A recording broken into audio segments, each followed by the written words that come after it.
Hello, good evening. आप सभी लोगों का हमारे जीवा क्लासेस में स्वागत है। जैसा कि आप लोग जानते हैं कि अभी हम भारत की नदियों के बारे में अध्ययन कर रहे थे। हमने अपनी पिछली क्लास में भारत की नदियों के अंतर्गत भारत की नदियों को हमने बताया था कि भारत की नदियों को अपनी सुविधा की दृष्टि से दो भागों में विभाजित करके पढ़ते हैं। एक उत्तर भारत की नदियाँ और दूसरा दक्षिण भारत की नदियाँ। तो उत्तर भारत की नदियों को जब हम पढ़ते हैं तो उत्तर भारत की नदियों को हम बोलते हैं हिमालय की नदियाँ। और हिमालय की नदियों के अंतर्गत हमने अपनी लास्ट क्लास में पढ़ा था सिंधु नदी तंत्र। सिंधु नदी तंत्र, हमने सिंधु नदी तंत्र के बारे में अध्ययन किया था। आज हम अपनी अगली क्लास में आज हमारा टॉपिक होगा गंगा नदी तंत्र। हिमालय की नदियों के अंतर्गत आज हमारा टॉपिक होगा गंगा नदी तंत्र। हमने बताया था कि हिमालय की नदियों के अंतर्गत हमको 3 नदी तंत्रों के बारे में अध्ययन करना है, गंगा, सिंधु, ब्रह्मपुत्र।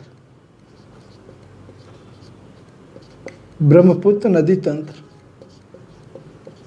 अभी तक हमने सिंधु नदी तंत्र पढ़ लिया। आज हम पढ़ेंगे गंगा नदी तंत्र। इसके बाद अगली क्लास में पढ़ेंगे हम ब्रह्मपुत्र नदी तंत्र। जैसा कि आप जानते हैं कि हमने अभी सिंधु नदी तंत्र पढ़ लिया है, आज हम पढ़ेंगे गंगा नदी तंत्र। तो इन सबको रफ कर दिया जा रहा है। ये हमारा भारत का नक्शा बना हुआ है। भारत के नक्शे में ये जो रेड कलर से दिख रही हैं, ये कुछ प्रमुख नदियाँ हैं। ये प्रमुख नदियाँ हैं और ये जो दिख रही है ये है ब्रह्मपुत्र। ये नदी का नाम है ब्रह्मपुत्र।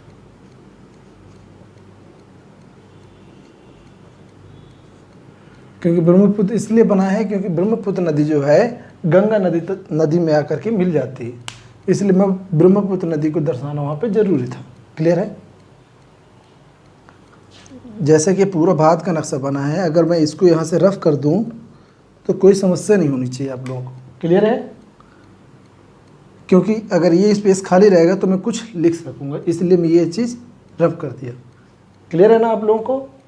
चलो अब देखो, ये जो मैं मैप बनाया हूँ, मैप में कौन सी नदी है, कैसी है, कहाँ से आती है, इसके बारे में एक बार मैं सिंपल सा साधारण परिचय दे दूँ। इसके बाद एक एक करके नदियों के बारे में पढ़ाऊँगा और आप लोग वैसे ही नोट्स बनाते जाएंगे। जैसे मैं बताता जाऊँगा वैसे ही आप लोग सेम वैसे ही नोट्स बनाते जाएंगे तो ज़्यादा अच्छा रहेगा। इससे क्या होगा कि आप लोग भूलेंगे नहीं और वो चीज़ बहुत जल्दी याद हो जाएगी। क्लियर है? चलिए, तो ये सबसे पहले देखो, सबसे बड़ी नदी है, ये जो 2 धाराएं दिख रही हैं और ये आगे चल के ये सबसे बड़ी नदी जो दिख रही है ये हमारी है गंगा नदी। गंगा नदी उत्तराखंड से निकलकर पूर्व की ओर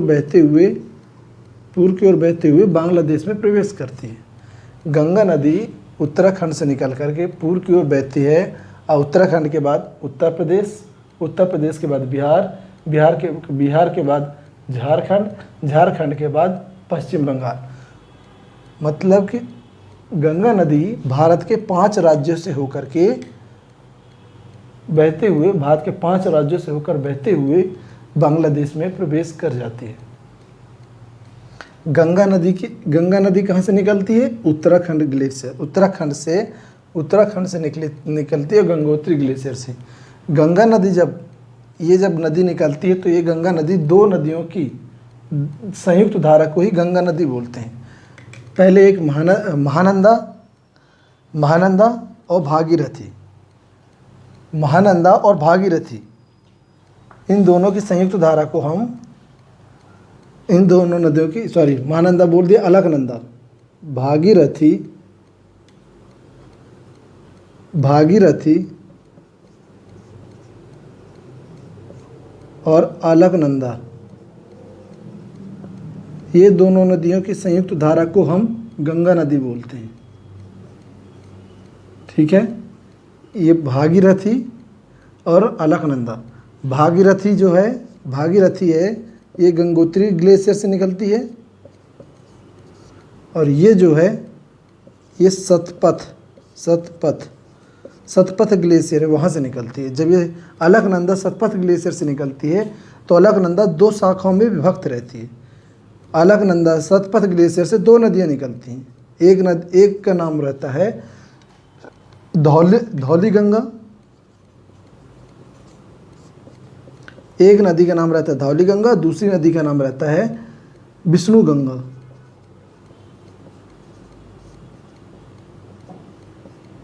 जब ये दोनों नदियों की शाखाएं जब एक साथ मिलती है तो ये क्या कहलाती है? हमारी अलकनंदा।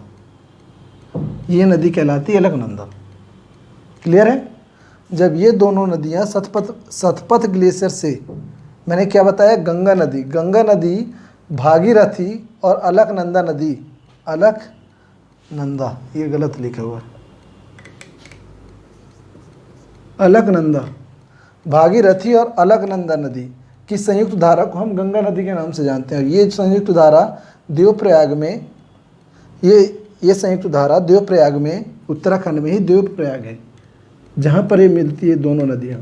वो जगह का नाम है देवप्रयाग। देवप्रयाग में मिलती हैं, वहीं से इस नदी का नाम गंगा नदी पड़ता है। पहले गंगा नदी का नाम गंगा नदी नहीं रहता, बल्कि गंगा नदी की 2 शाखाएं अलग अलग रहती हैं। एक रहती भागीरथी, दूसरी रहती अलकनंदा। भागीरथी गंगोत्री ग्लेशियर से निकलती है, अलकनंदा सतपथ ग्लेशियर से निकलती है। जब अलकनंदा सतपथ ग्लेशियर से निकलती है तो वो 2 शाखाओं में विभक्त रहती है, एक धौली गंगा के और दूसरा विष्णु गंगा से। जब धौली गंगा और विष्णु गंगा आपस में मिलती हैं तब उस नदी को हम अलकनंदा बोलते हैं। किस नाम से बोलते हैं? अलकनंदा। और ये नदी, दोनों नदी धौली गंगा और विष्णु गंगा किस जगह पे मिलती है? विष्णुप्रयाग में। ये दोनों नदी विष्णुप्रयाग में आपस में मिलती हैं और उसी जगह पे इस नदी को हम अलकनंदा के नाम से जानते हैं।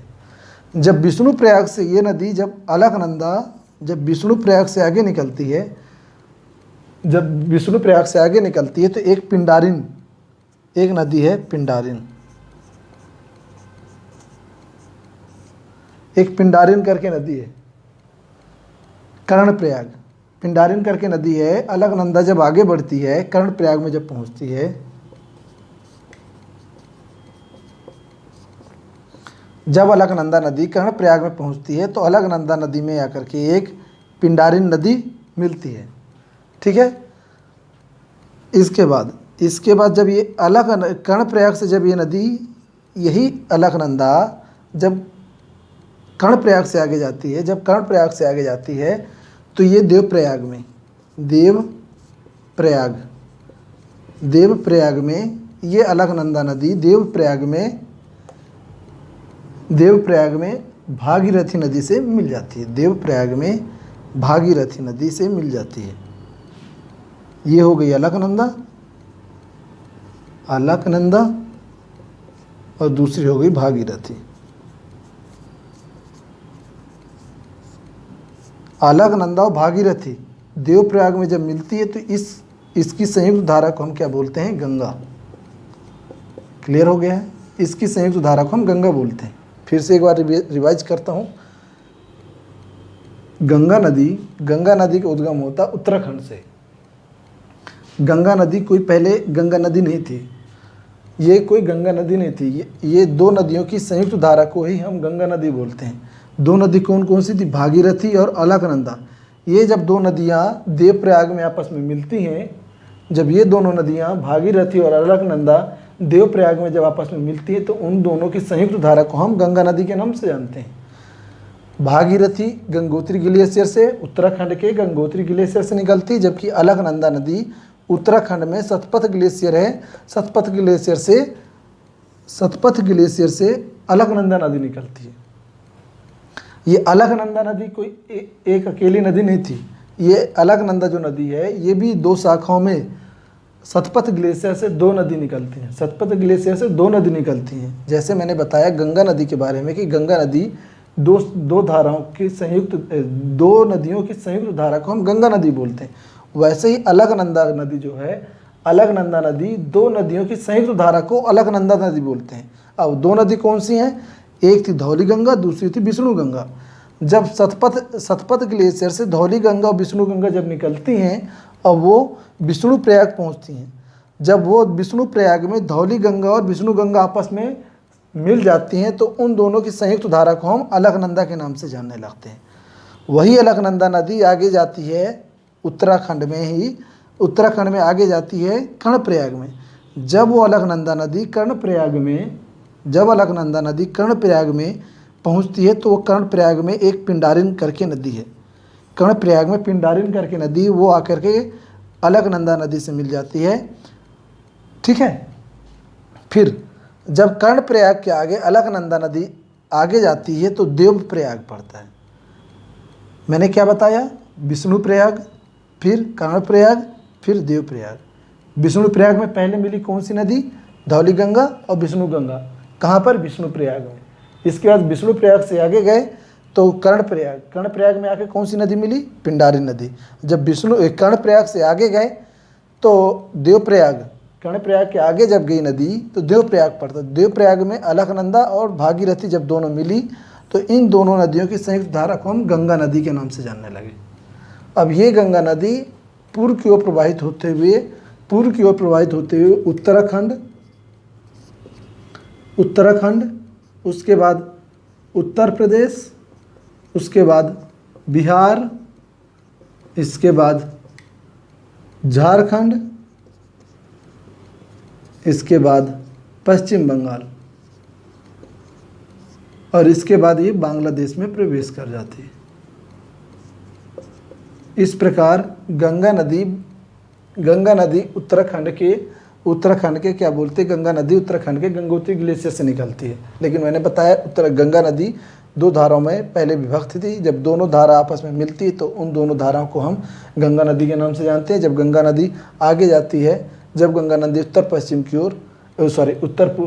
की ओर, गंगा नदी पूर्व की ओर प्रवाहित होते हुए 5 राज्यों से होकर के बांग्लादेश में प्रवेश कर जाती है। एग्जाम में पूछता है गंगा नदी कितने राज्यों से गुजरती है, तो आप बोलोगे 5 राज्यों से होकर के ये बहते हुए बांग्लादेश में प्रवेश करती है। एग्जाम में पूछता है गंगा नदी किन दो देशों में प्रवाहित होती है, तो भारत और बांग्लादेश। क्लियर है। अब देखो, इसको रफ कर दिया जाए।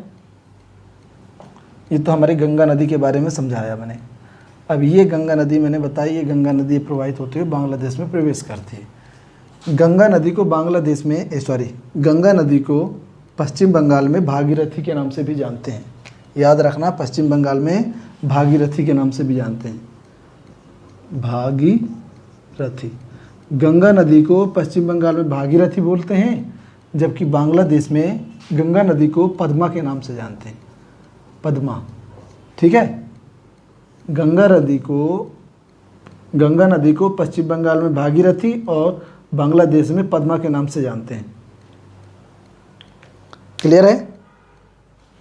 इसको रफ कर दूं, यस, अब इसको रफ कर दे रहा हूं।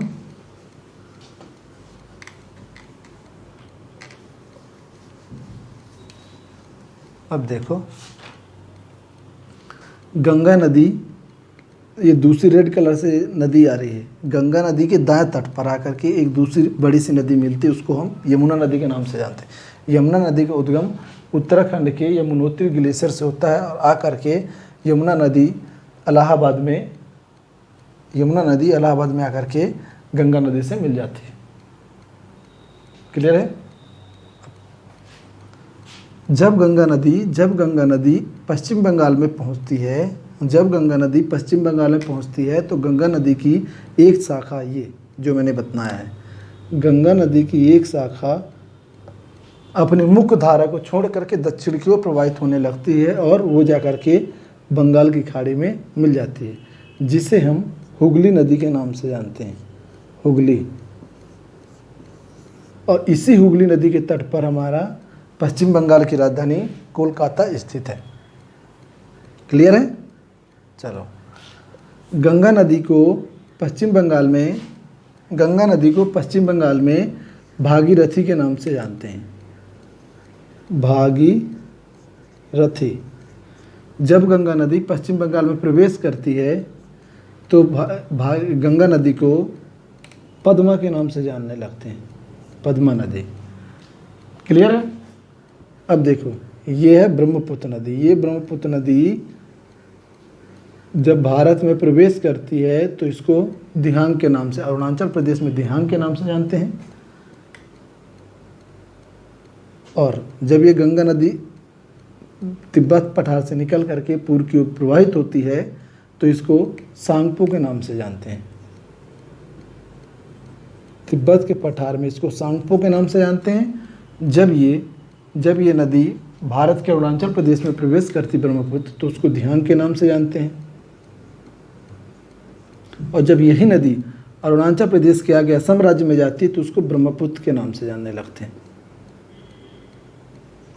ठीक है? और जब ये ब्रह्मपुत्र नदी जो है, जब ये नदी बांग्लादेश में प्रवेश करती है, ये बांग्लादेश में जब प्रवेश करती है इसी को, तब जमुना के नाम से जानते हैं। क्लियर है? मैंने क्या बताया? ब्रह्मपुत्र नदी को तिब्बत में सांगपो के नाम से जानते हैं। ब्रह्मपुत्र नदी जब भारत के अरुणाचल प्रदेश में प्रवेश करती है तो उसको दिहांग के नाम से जानते हैं। और यही ब्रह्मपुत्र नदी जब असम और मेघालय राज्य में जाती है तब उसको ब्रह्मपुत्र के नाम से जानते हैं। और जब यही बांग्लादेश में प्रवेश करती है तो उसको जमुना के नाम से जानते हैं। क्लियर है? तो अब मैं आगे ये बता रहा था कि जब ब्रह्मपुत्र नदी और गंगा नदी आपस में मिलती हैं तो इनकी संयुक्त धारा को पद्मा नदी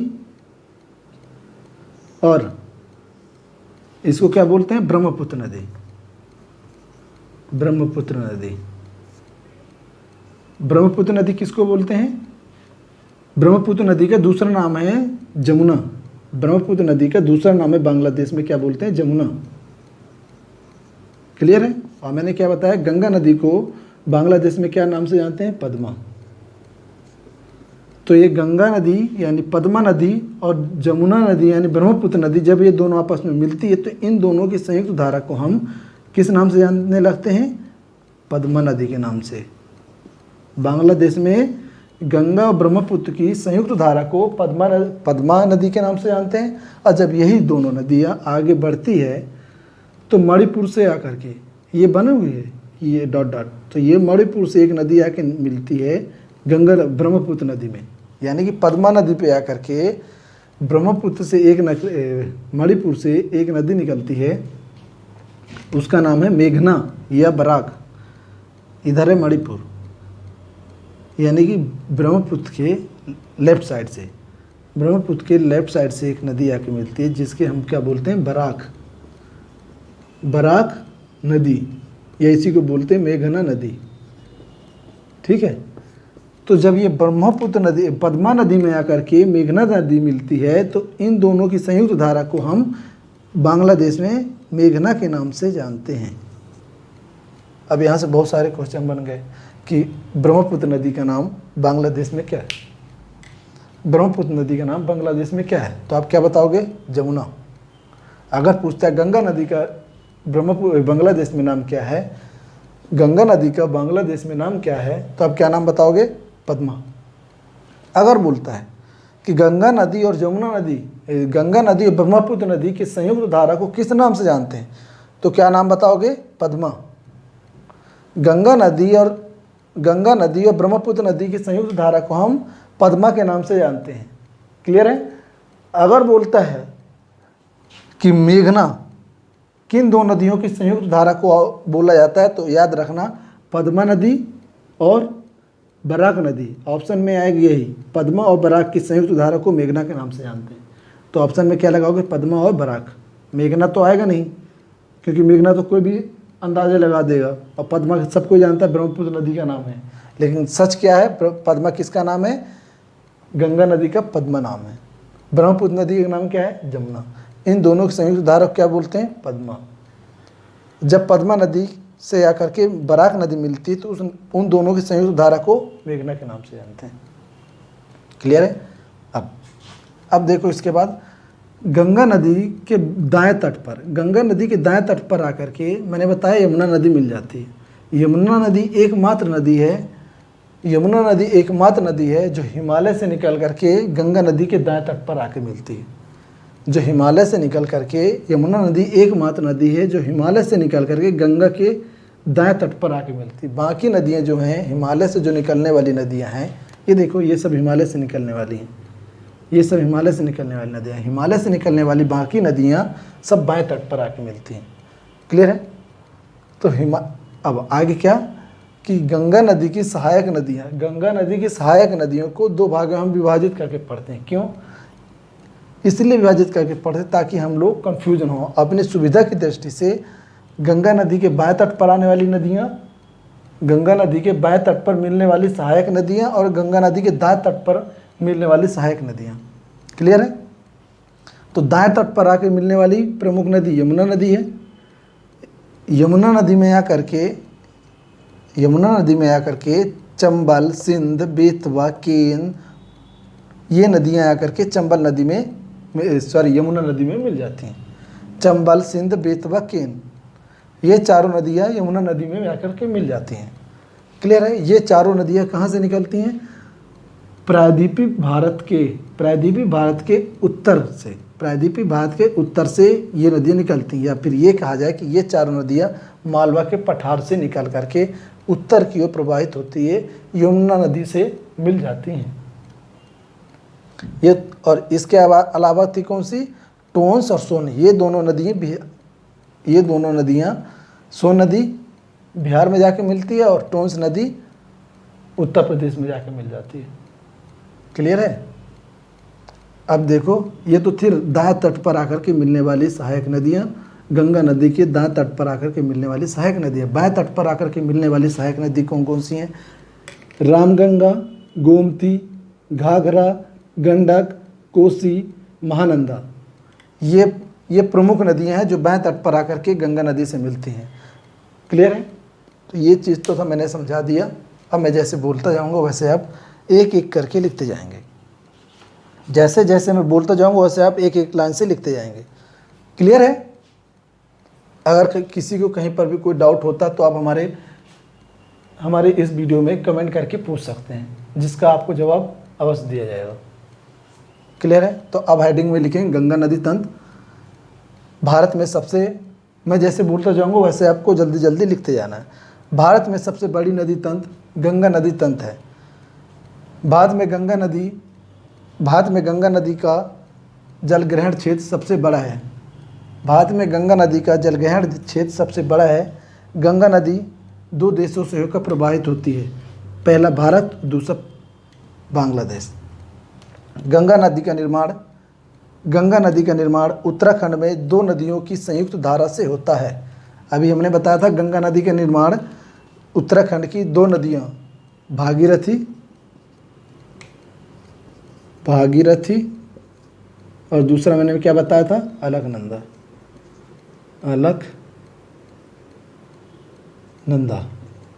भागीरथी और अलकनंदा नदी की संयुक्त धारा से होता है गंगा नदी का निर्माण। अलकनंदा नदी जो है दो नदियों की संयुक्त धारा है। धौली गंगा, मैंने क्या बताया था? धौली गंगा और विष्णु गंगा। तो मैंने क्या बोला अभी? गंगा नदी का निर्माण उत्तराखंड में दो नदी की संयुक्त धारा से होता है। ऑप्शन पहला लिखोगे भागीरथी, दूसरा अलकनंदा। भागीरथी नदी उत्तराखंड में उत्तरकाशी जिले के निकट गंगोत्री ग्लेशियर से उद्गम होता है। भागीरथी का उद्गम उत्तरकाशी जिले के निकट गंगोत्री ग्लेशियर से होता है, जबकि अलकनंदा नदी का उद्गम सतपथ, मैंने क्या बताया था? अलकनंदा नदी का सतोपथ, अलकनंदा नदी सतोपथ ग्लेशियर से निकलती है, जबकि भागीरथी नदी गंगोत्री ग्लेशियर से निकलती है।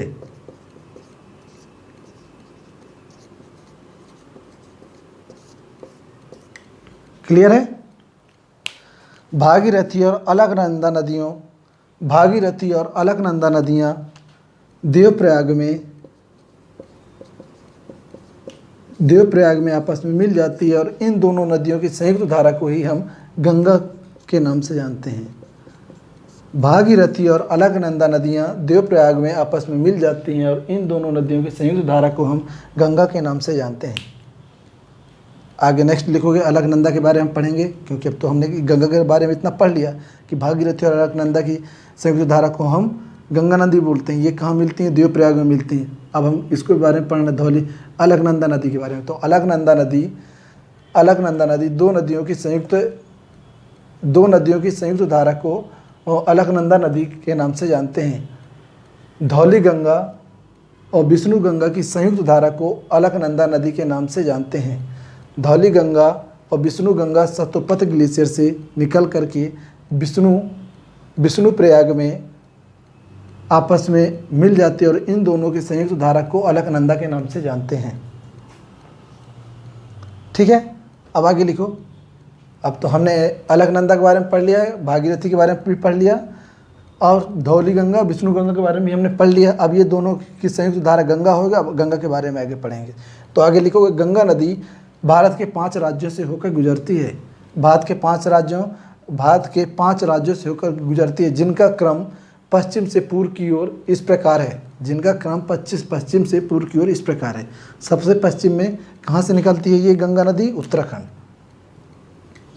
तो उत्तराखंड लिखोगे, सबसे पहला उत्तराखंड, उसके बाद उत्तर प्रदेश, इसके बाद बिहार, इसके बाद झारखंड, इसके बाद लिखोगे पश्चिम बंगाल। क्लियर है? गंगा नदी की सबसे ज़्यादा लंबाई उत्तर प्रदेश में। इन 5 राज्यों में गंगा नदी की सबसे ज़्यादा लंबाई किस राज्य में? उत्तर प्रदेश में। तथा सबसे कम लंबाई झारखंड राज्य में है। क्लियर है? नेक्स्ट लिखो, गंगा नदी जब पश्चिम बंगाल में पहुंचती है, तो गंगा नदी की एक धारा दक्षिण की ओर मुख्य धारा का साथ छोड़ करके दक्षिण की ओर प्रवाहित होने लगती है। पश्चिम बंगाल में गंगा नदी की एक दूसरी धारा मुख्य धारा के साथ छोड़ करके दक्षिण की ओर प्रवाहित होने लगती है, जिसे हम हुगली नदी के नाम से जानते हैं। हुगली नदी दक्षिण की ओर प्रवाहित होते हुए बंगाल की खाड़ी में मिल जाती है। हुगली नदी के तट पर ही पश्चिम बंगाल की राजधानी कोलकाता स्थित है। आगे लिखो नेक्स्ट।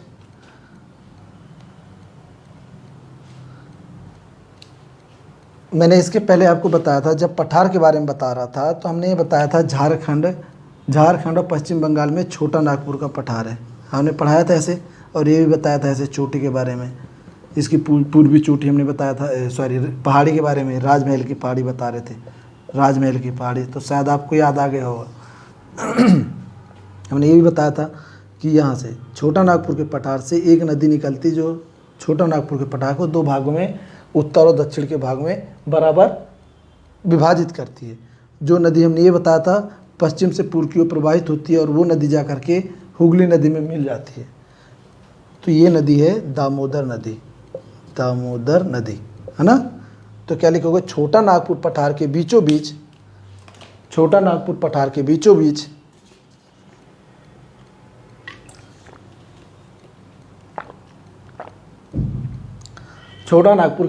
बीचों बीच अपनी भ्रंश घाटी में पश्चिम से पूर्व की ओर दामोदर नदी प्रवाहित होती है और पश्चिम बंगाल में प्रवाहित होते हुए हुगली नदी से मिल जाती है।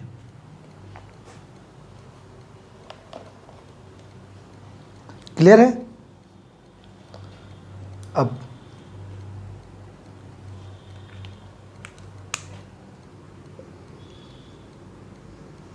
ये मिल गई दामोदर नदी। अब देखो इसके बाद गंगा नदी, अभी आगे लिख लो। गंगा नदी को पश्चिम बंगाल में भागीरथी के नाम से भी जानते हैं। गंगा नदी को पश्चिम बंगाल में भागीरथी के नाम से भी जानते हैं। अब उसके आगे चलेंगे। गंगा नदी को बांग्लादेश में पद्मा के नाम से जानते हैं। गंगा नदी को बांग्लादेश में पद्मा के नाम से जानते हैं। क्लियर है? गंगा नदी को बांग्लादेश में पद्मा के नाम से जानते हैं। अब आगे लिखोगे, जब पद्मा नदी और ब्रह्मपुत्र नदी आपस में मिलती हैं तो इनकी संयुक्त धारा को पद्मा नदी के नाम से जानते हैं। जब पद्मा नदी अर्थात गंगा नदी और ब्रह्मपुत्र नदी आपस में मिलती हैं तो इनकी संयुक्त धारा को पद्मा नदी के नाम से जानते हैं। पद्मा नदी के बाएं तट पर मणिपुर से निकल करके बराक नदी पद्मा नदी के बाएं तट पर आके मिल जाती है। इन दोनों की संयुक्त धारा को हम मेघना के नाम से जानते हैं। ठीक है? बांग्लादेश में ब्रह्मपुत्र नदी को जमुना नदी के नाम से जानते हैं। बांग्लादेश में ब्रह्मपुत्र नदी को जमुना के नाम से जानते हैं। क्लियर है? अर्थात जब पद्मा और जमुना आपस में मिलती हैं तो इन दोनों की संयुक्त धारा को ही हम पद्मा नदी के नाम से जानते हैं।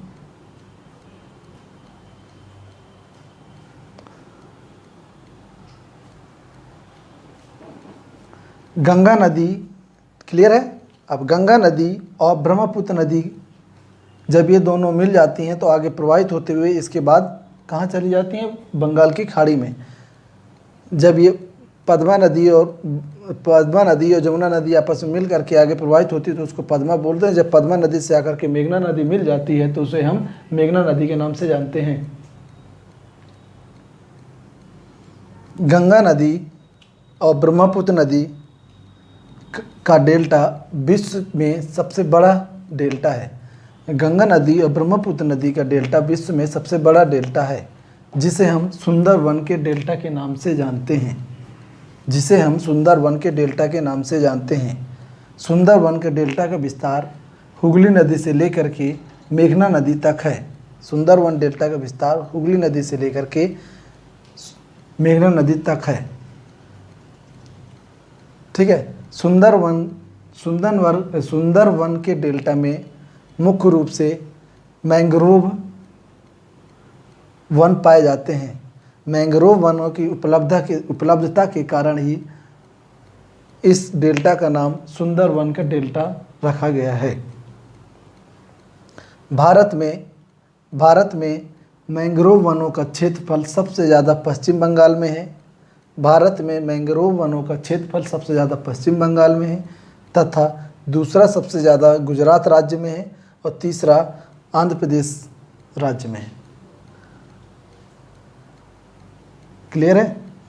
अब इसके बाद हम पढ़ेंगे गंगा नदी की सहायक नदियाँ। तो अब लिखोगे गंगा नदी की सहायक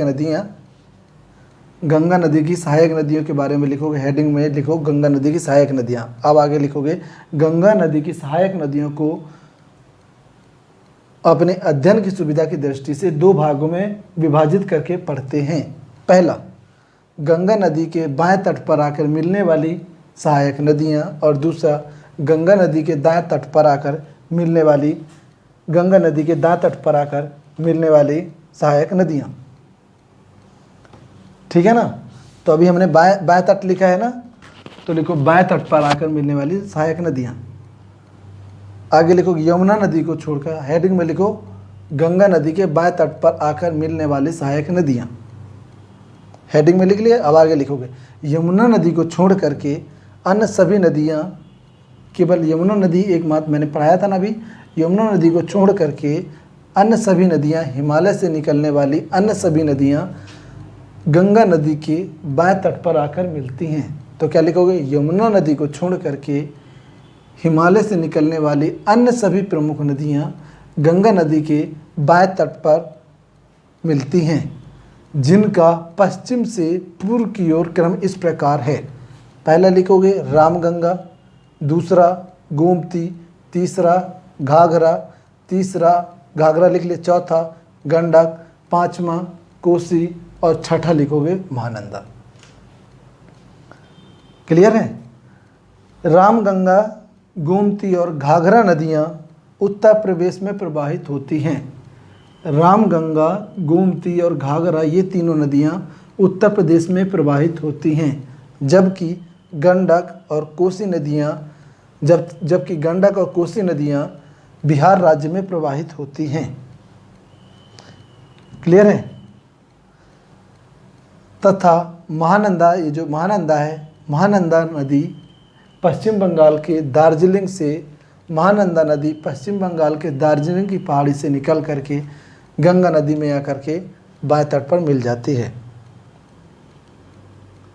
गोमती नदी का उद्गम, गोमती नदी गंगा नदी की एकमात्र सहायक नदी है। गोमती नदी गंगा नदी की एकमात्र सहायक नदी है जो हिमालय से ना निकलकर मैदानी भाग से निकलती है। क्लियर है? गोमती नदी गंगा की एकमात्र सहायक नदी है जो हिमालय से न निकल करके मैदानी भाग से निकलती। बाकी सभी नदियां जो हैं, जो बाएं तट पर आकर मिलती हैं, वो सभी नदियां कहाँ से? हिमालय से होकर के निकलती हैं। लखनऊ और जौनपुर शहर जो है, उत्तर प्रदेश का लखनऊ और जौनपुर शहर है, ये दोनों शहर गोमती नदी के तट पर ही बसे हुए हैं। अब आगे पढ़ो। गंडक नदी, गंडक, कोसी और महानंदा के बारे में थोड़ी सी पढ़ेंगे। गंडक नदी को नेपाल में शालिग्राम या नारायणी नदी भी कहते हैं। गंडक नदी को नेपाल में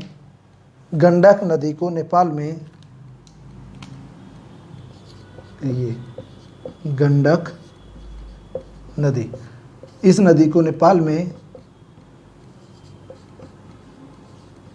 शालीमार या फिर नारायणी, गंडक नदी को नेपाल में शालीमार या नारायणी नदी के नाम से भी जानते हैं। कोसी नदी, गंडक नदी और कोसी नदी ये दोनों कहाँ से निकलती हैं? दोनों नेपाल से होकर के निकलती हैं। ठीक है ना? कोसी नदी के बारे में लिखो। कोसी नदी नेपाल से निकल कर के बिहार राज्य में प्रवाहित होती है और गंगा नदी से आकर के गंगा के बाएं तट पर मिल जाती है। कोसी नदी को ही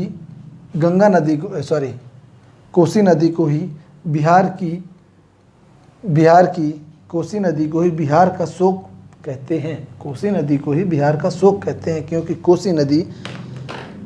कोसी नदी जो है अपना रास्ता बदलती रहती है। कोसी नदी अपना रास्ता बदलती रहती है।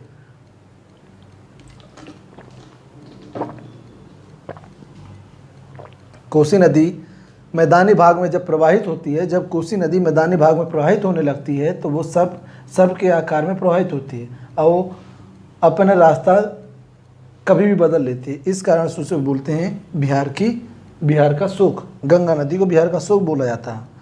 अब आगे लिखो, महानंदा के बारे में थोड़ा सा लिख लो। महानंदा नदी गंगा के बाएं तट पर आकर मिलने वाली सबसे पूर्वी नदी है।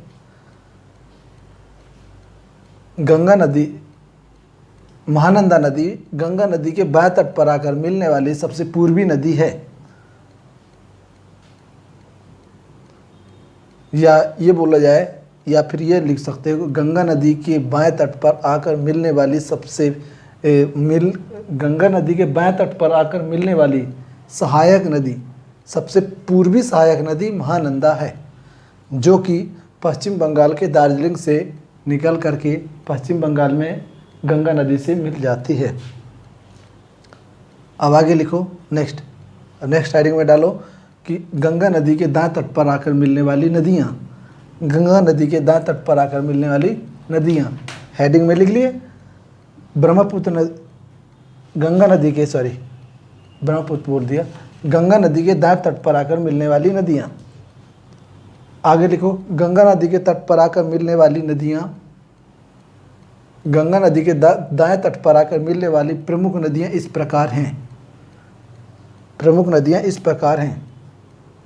यमुना, चंबल, सिंध, बेतवा, केन, टोंस और सोन। क्या लिखोगे?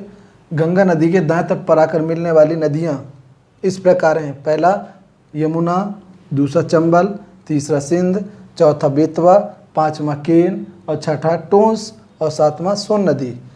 ये सभी नदियां गंगा नदी के दाएं तट पर आकर मिलती हैं, परंतु इन नदियों में से यमुना नदी, इन नदियों में से सभी नदियां सीधे सीधे गंगा नदी से नहीं मिलती हैं, जिनमें से प्रमुख नदी चंबल, सिंध, बेतवा और केन। चंबल, सिंध, बेतवा और केन ऐसी नदियां हैं जो कि गंगा नदी से डायरेक्ट या सीधे सीधे जा कर के नहीं जुड़ती हैं, बल्कि इनका संयुक्त रूप से जल यमुना नदी लेकर के गंगा नदी में मिल जाती है। क्लियर है? अब यमुना नदी के बारे में थोड़ा सा लिख लो। यमुना नदी गंगा नदी की सबसे लंबी सहायक नदी है। यमुना नदी गंगा नदी की सबसे लंबी सहायक नदी है। यमुना नदी का उद्गम उत्तराखंड के यमुनोत्री ग्लेशियर से होता है। उत्तराखंड के यमुनोत्री ग्लेशियर से होता है और प्रयागराज में अर्थात इलाहाबाद में जाकर के गंगा नदी से मिल जाती है। यमुना नदी प्रायद्वीपीय भारत की सबसे लंबी गोदावरी नदी से भी छोटी है। प्रायद्वीपीय भारत की सबसे बड़ी नदी का नाम बताया था गोदावरी, जिसकी लंबाई मैंने कितना बताया था 1465, जबकि यमुना नदी की लंबाई कितनी है 1385 किलोमीटर के समथिंग, और ये किलोमीटर। तो मैं क्या बताया, यमुना नदी प्रायद्वीपीय भारत की सबसे बड़ी नदी या सबसे लंबी नदी गोदावरी से भी छोटी है। क्लियर है? आगे लिखोगे चंबल के बारे में लिख लो। चंबल नदी, चंबल, सिंध, बेतवा, इन सब के बारे में लिख लो। चंबल, सिंध, बेतवा और केन, ये चारों नदी जो हैं ये सीधे किससे मिलती हैं? जाकर के यमुना से मिलती हैं, सीधे सीधे गंगा नदी से नहीं मिलते हैं। तो क्या लिखोगे? चंबल, सिंध, बेतवा और केन।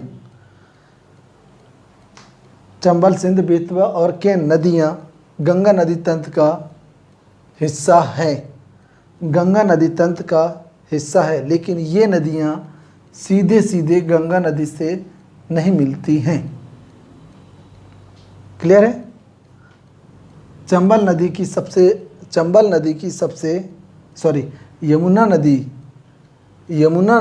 सबसे लंबी सहायक नदी चंबल नदी है। क्लियर है? इसके बाद टोंस और सोन बचती है, तो टोंस और सोन के बारे में थोड़ा सा पढ़ लो। इसके बाद आज की हमारी क्लास गंगा नदी तंत्र खत्म। टोंस और सोन नदी, ये दोनों नदियां भी प्रायद्वीपीय भारत के पठार से, टोंस और सोन नदियां प्रायद्वीपीय भारत के पठार अर्थात मालवा के पठार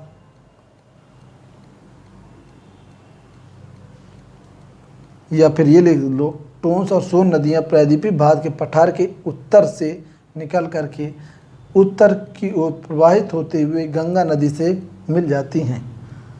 टोंस नदी प्रयागराज में, इलाहाबाद में या प्रयागराज में गंगा से मिल जाती है, जबकि